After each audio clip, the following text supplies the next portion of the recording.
Namaste students and welcome to online learning. I am glad you all are here and I hope that you all are having a great time.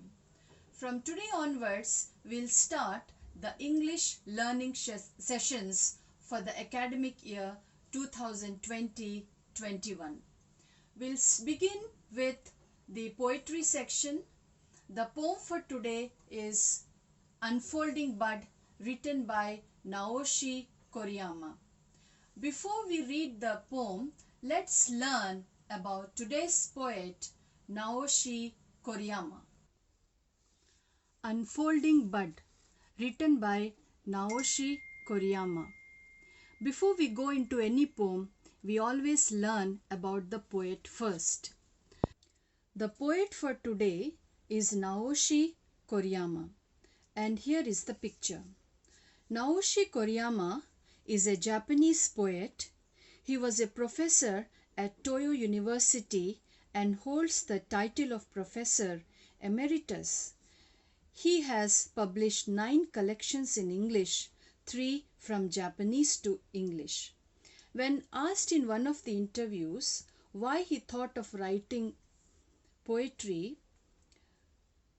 Naoshi had said that his interest in poetry came from using it as a tool to combat his feelings of loneliness when he had to go from New Mexico to Albany in. Let's start reading the poem. As you can see, this is the poem. It has 18 beautiful lines. So let's read. One is amazed by a water lily bud unfolding, with each passing day taking on a richer color and new dimensions. One is not amazed at first glance by a poem which is tight closed as a tiny bud.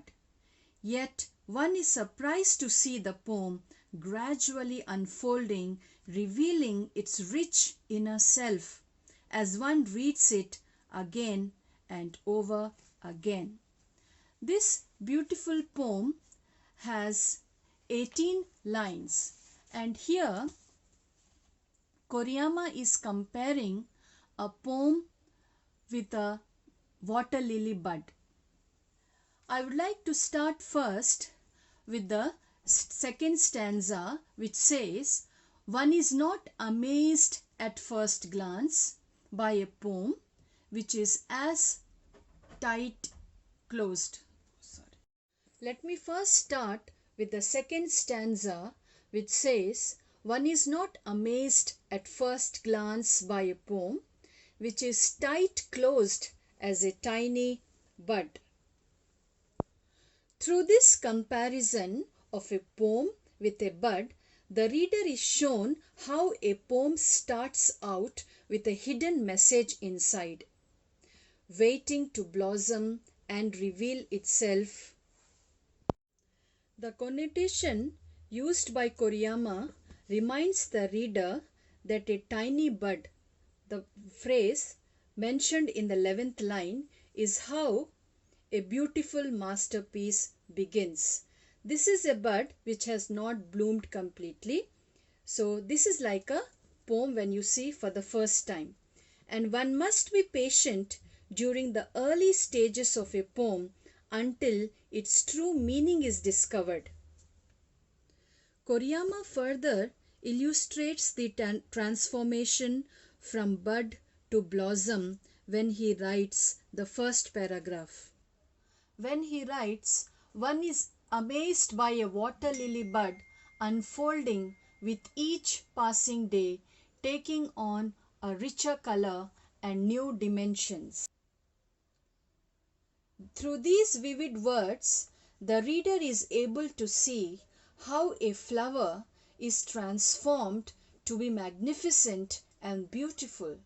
One can also see that this metamorphosis from a bud to a flower does not occur overnight, but rather it takes time to fully run its course. Just as Koriyama describes a plant as taking on a richer color in the in this line. Koriyama continues to say, yet one is surprised to see the poem gradually unfolding, revealing its rich inner self as one reads it again and over again. Here, he refers to a poem as revealing its rich inner self in the 15th line. His diction convinces the reader of their similarities since they both develop a fuller beauty and meaning as time goes on.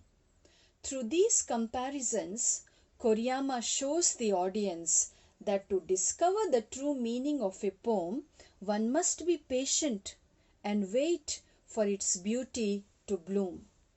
So students, as you can see here, we have a picture of a bud, a water lily bud. It looks beautiful, but it takes time to become into a flower.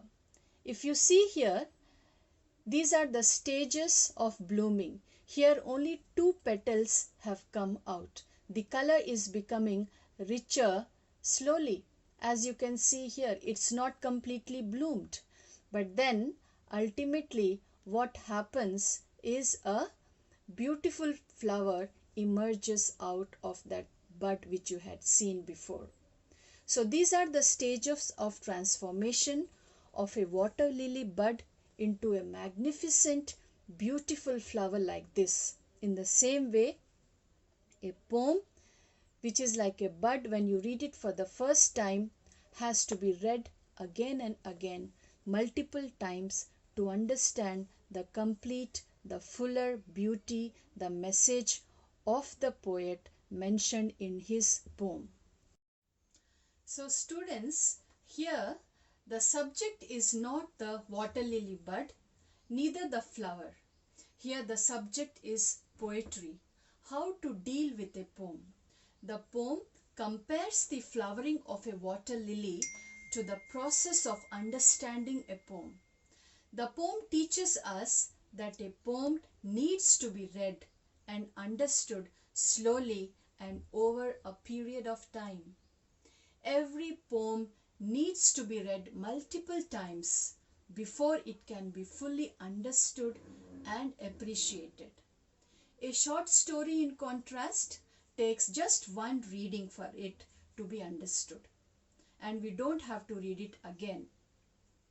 In this poem, Koriyama uses the word unfolding in the title and also 2 times again in the poem. First in the 3rd line and then in the 14th line.